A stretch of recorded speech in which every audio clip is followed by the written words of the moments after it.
Welcome, writers, readers, and friends to the Authors Talking Bookish podcast. I'm Donna Norman Carbone, author of All That Is Sacred. And I'm Hope Gibbs, author of Where the Grass Grows Blue.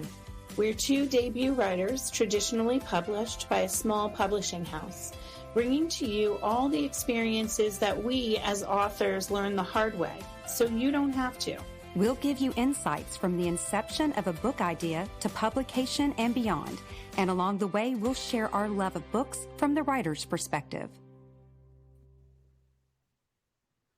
Hi, everyone. Welcome to Authors Talking Bookish. Today is our second episode. Thank you for being here. We're going to talk today about demystifying paths to publication. How do I get my book published in 2023? So I hope we're going to start with a little check-in. What have you been up to in the last 2 weeks? Just summer, and getting, I've been doing some podcasts. I've been doing interviews, book clubs, some events like that. Just kind of decompressing from the month of May. As you know, because you just launched back in June, that the 2 weeks before and after are a little crazy. I mean, what's been up with you because you just launched? Yeah, so my book launched, and the week after that, school ended. So I always feel like Jello the first week of summer, and then on the heels of my book launching, which was a crazy time period, I really haven't had a chance to decompress yet. I think I'm going to go away pretty soon. I have a trip coming up, so I'm going to decompress then. But what have I been doing? I got to see the Pie Ladies version of my book. That is so exciting. That is so exciting. I was really looking forward to that and definitely not disappointed at all. Came out beautiful. The other thing is that I attended my first couple of live events. I attended a Strawberry Festival and went to an author showcase at a brewery and did a book signing at my local indie bookstore. So that was really exciting. Love that. I love that. My Pie Lady came back. It came out in May, and she is fantastic. Isn't she amazing? She was one of the first accounts that I found on Instagram when I set up my author account. Yeah. I'm amazed by what she can do. Yeah, she is absolutely talented. The other one that I was my one of my first go-tos was Susie approved book tours. That was something that I kept seeing her on Instagram, and then one of my mentor from Red Adept, she said, no matter what you do, you have to do Susie approved. And I'm so happy that I did, because reviews are coming in and they're great. And I'm really so happy. I also did Susie, and that's one thing that's actually happening for me in the month of late June and July. That is my Susie tour. And I mailed the advanced copies back in May, right when my book launched. And those bookstagrammers, they were so awesome. They were taking pictures of my book on my book launch, and they were posting it on their stories. And I felt like every time I got on social media that day, it was someone from Susie's, approved book tours. Yeah, that's awesome. It was fantastic.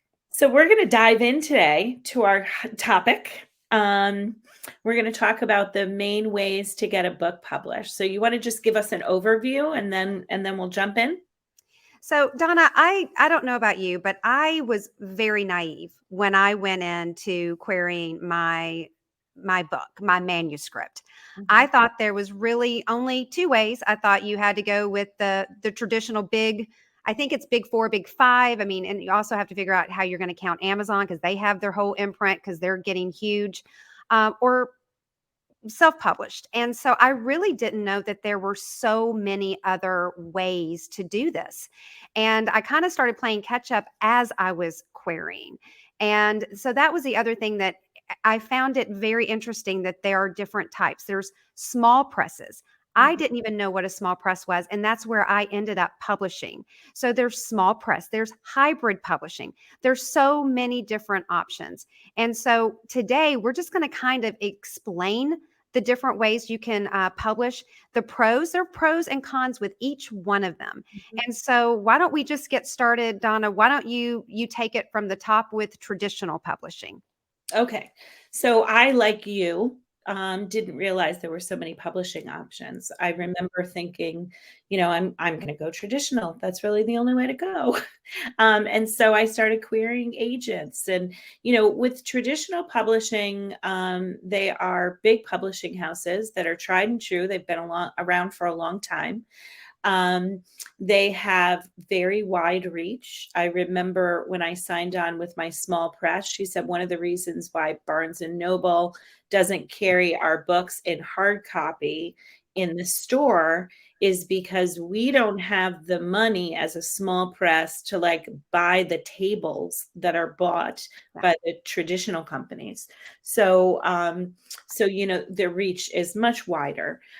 And, there's the prestige factor, saying that I've been published by the traditional 5. And in addition to that, I think some of the pros are that you sign up for an agent and the agent really does the lion's share of the legwork for you. So the agent will find somebody to create your cover. The agent will find editors for you. You will have publicists assigned to you. So in that way, it's, I think, a little bit easier.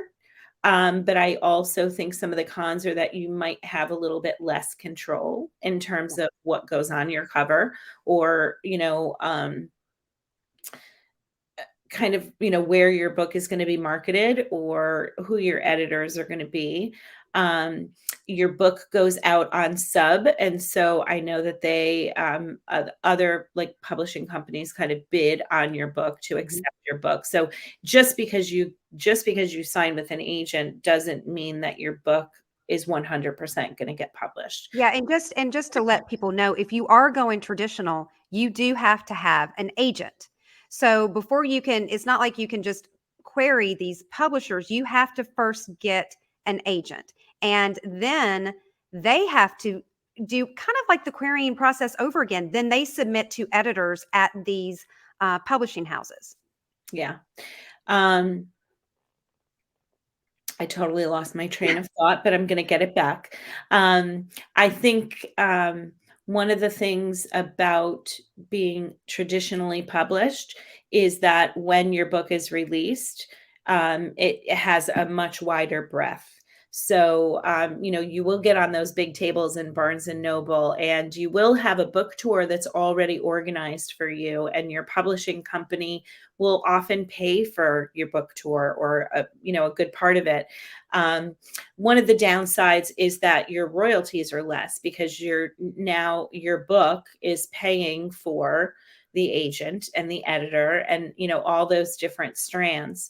So your royalties are smaller, and sometimes publishers will give you an advance, which is a big amount of money, and you don't start gaining royalties until that advance is recouped with your book sales. So that is probably both a pro and a con. You know what I mean? That you get an advance, that's awesome, but your royalties are less. But if the reach is larger, then maybe you're selling a lot more books and making more money that way. Absolutely. I think, isn't the royalties kind of like an 80-20 split? Yeah, I think you're right. Yeah, so 80% goes to the publisher, publishing company. 20% goes to the author, and then off that, from the author portion, they pay their agent. So, right. Yeah, so yes, you're going to get a much bigger reach if you are with the big 5. Yeah.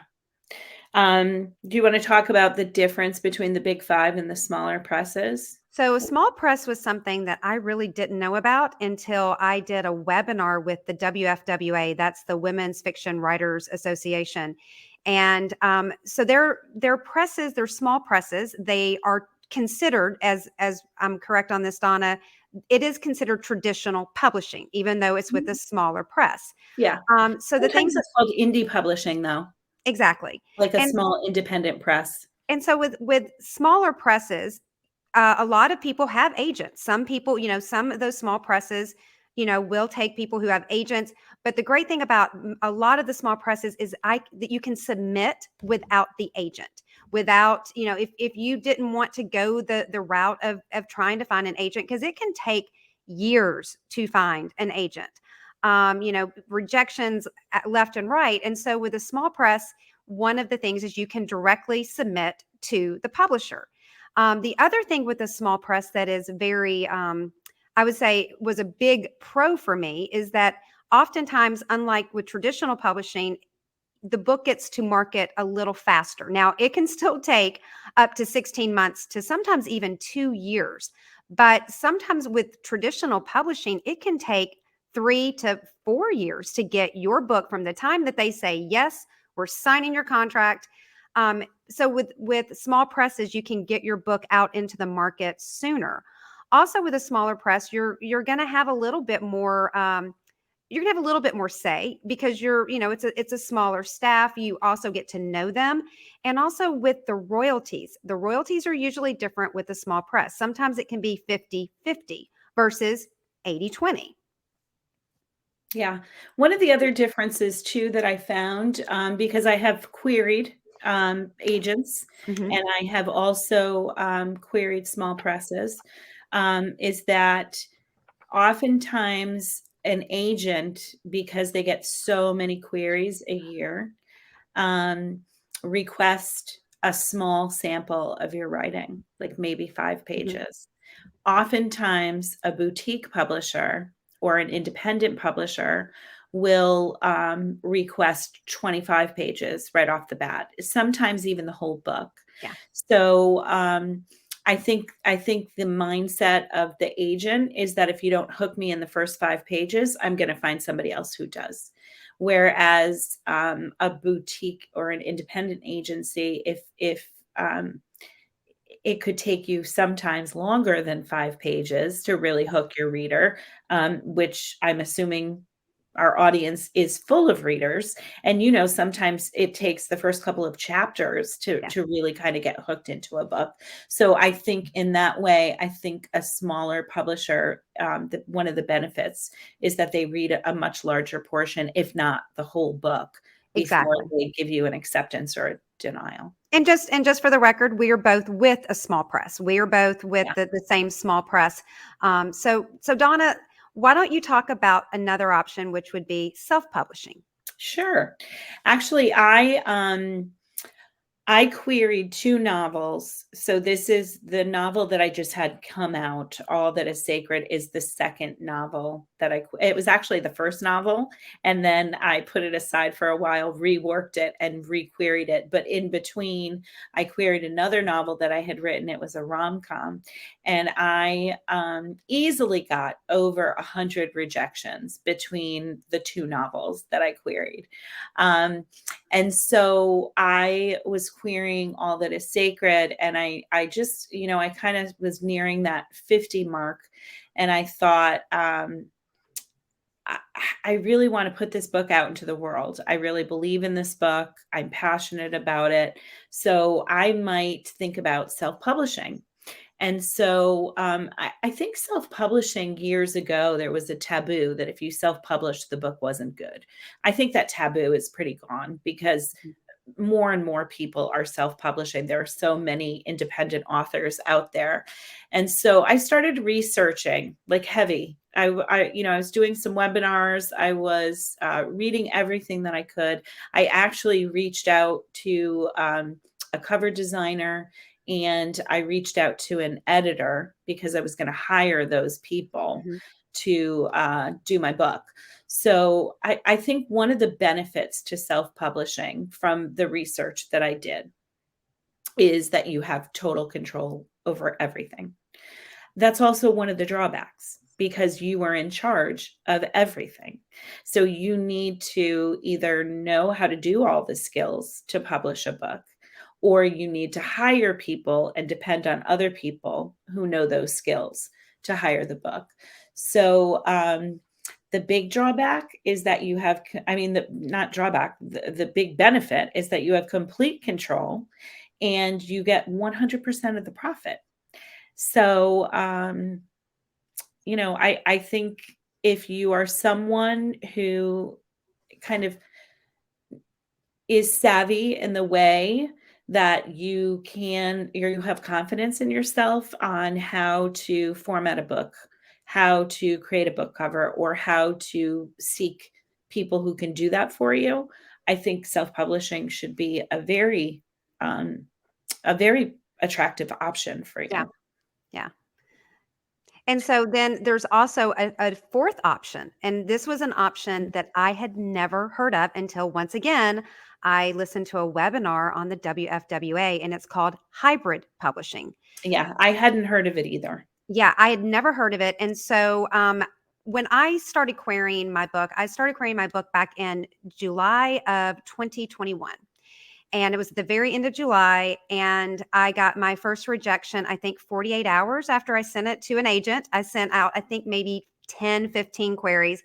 And so with that first, rejection, I'm like, oh, I've got to do something different after one rejection. But I found hybrid and I thought it was very interesting. So a hybrid is a little bit of kind of like a mix between traditional and self-publishing. So here's the thing. You submit to these hybrid publishers, and if they accept you, and that's the other thing, they don't accept, I think they accept maybe 20% of the manuscripts that they receive, then they are going to kind of be your partner.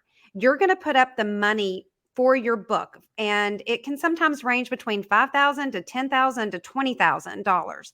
But the difference is they also get part of the royalties. So they want you to do well. They want to produce a quality book because their name is on, their name is out there. And so you get the benefit of having a cover design. You get editors. You're going to get someone to help you design the inside of your book. They'll help you a little bit with your marketing. And there are some very, very good hybrid publishers out there. She Press is one of the ones, and Atmosphere Press. And so after I got a few, when I was querying, I was getting requests and I was getting fulls from agents, but I still put out there to 4 hybrids, and I heard back from 3, and I got accepted for 3 of them. And I was really leaning towards that because your book is also going to get to market much faster than it is even with a small press. They could have turned that book around much quicker than what I ended up going with. And so I almost signed with one of those small presses until I got my call from Red Adept in December. So I would say small presses, hybrid presses, there is a very attractive business model because you do have a partner. But you're also going to get more of your royalties than you would with a small press. Not as much if it's self-published, but you're going to get a big chunk of your royalties. Yeah. And so I think that's a good sort of outline of the 4 different kinds of publishing. We want to try to provide you with some resources that you could go to. One of my go-to resources was manuscript wish list. And there's also a hashtag MSWL on Twitter where agents will tweet out what is on their manuscript wish list. But it's essentially a website. You can go to www.manuscriptwishlist.com, and it lists all the agents that you can imagine and what their preferences are and how to get in touch with them and how to query them. You can filter. So, I would go in there and I would filter. I would say, I want women's fiction agents. You can even say, if you're looking for an editor, you can just filter by editor. So you could look and see if there are, if you're writing science fiction editors or children's book editors. And so that is a storehouse of information. I was on there constantly, and they update pretty frequently too. Most of the agents on there, and they will tell when there are new agents who are looking for things. And the agents will also sometimes tweet about it on Twitter. Another thing that I came to use was Query Tracker. And Query Tracker was something where you could keep track of your queries, but it's based on that, like, the agent sort of has to buy into Query Tracker, I guess, but you can kind of see where your query is like in the process. And I also think there's a feature on Query Tracker that you can find out the turnaround time for different agents in terms of who's responding quickly and who's not. There are some agents, just as a warning, I would say probably about a third of the agents that I queried don't respond at all. Yeah. Most of them are nice, short, and sweet. Thank you for querying our agency. This isn't a good fit right now. If you are really lucky, you will get a personalized reply. Those are few and far between from my experience. But I would say about a third of the agents that I queried, it was, if you don't hear from us in 2 months, it's no. Yeah. And because we're getting ready to wrap up here, another good source is Publishers Marketplace. You can go on there and you can see what trends are, happening, what agents are picking up certain types of books. So I would suggest that. And also the WFWA, if you write women's fiction, it's a wealth of knowledge. Yeah, the writings, WFWA stands for Women's Fiction Writers Association. Yeah. Yeah. And we'll have all those links on our website. And Donna, will you lead us out? Yes. We have our do now, which is to assess your book goals, determine which path to publishing you are interested in, and write those goals down so you can revisit them again. We hope this was a helpful episode for you, and we hope that you will tune in to our next episode when we start to address the inception, writing a book. So you want to write a book, where do you start? You can comment on this episode or ask questions on our website at www.authorstalkingbookish.com. And we are very happy that you joined us today, and I hope to see you in 2 weeks. Thanks, everyone. Thanks, Hope. Bye. Thank you for joining us today. I'm Hope Gibbs. And I'm Donna Norman Carbone. It's time for you to get to work. We look forward to seeing you in 2 weeks with another tip from your author friends.